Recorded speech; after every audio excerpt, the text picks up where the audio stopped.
پانچواں فرض ہے سجدہ. ہر رکعت کے اندر 2 سجدے فرض ہیں. ہر رکعت کے اندر کتنے فرض ہیں؟ 2 سجدے فرض ہوتے ہیں. نبی کریم علیہ الصلوۃ والسلام کی بخاری شریف کے اندر حدیث موجود ہے. ارشاد فرمایا اللہ تبارک و تعالی نے مجھے 7 ہڈیوں پر سجدہ کرنے کا حکم دیا ہے. تو پیشانی کا زمین پر لگنا یہ سجدے کے اندر فرض ہوتا ہے.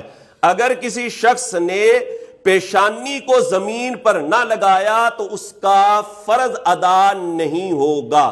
پھر پیشانی لگائی ہے، پیشانی کے ساتھ یہ جو ناک کی یہ سخت ہڈی ہوتی ہے اس کا بھی زمین پر لگنا ضروری ہوتا ہے. بعض لوگ صرف یہ ناک یہ والا نوک ہی لگا رہے ہوتے ہیں. نوک نہیں لگانی، نہ ٹھونگ نہیں مارنی، بلکہ یہ ماتھے کی پیشانی یہ والی ہڈی یہ بھی زمین پر لگے گی، اور یہ والی جو سخت ہڈی ہوتی ہے، نرم ہڈی کے بعد جو تھوڑی سی سخت ہڈی ہوتی ہے، اس کا بھی زمین پر لگنا ضروری ہوتا ہے.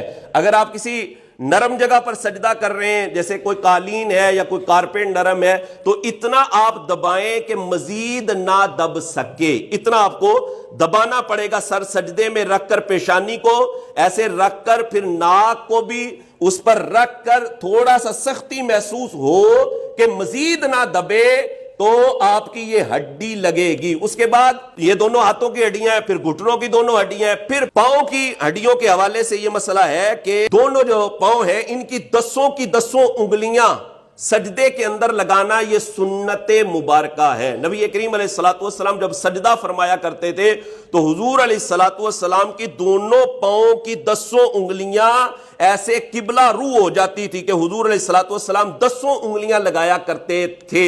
یہ سنت مبارکہ ہے.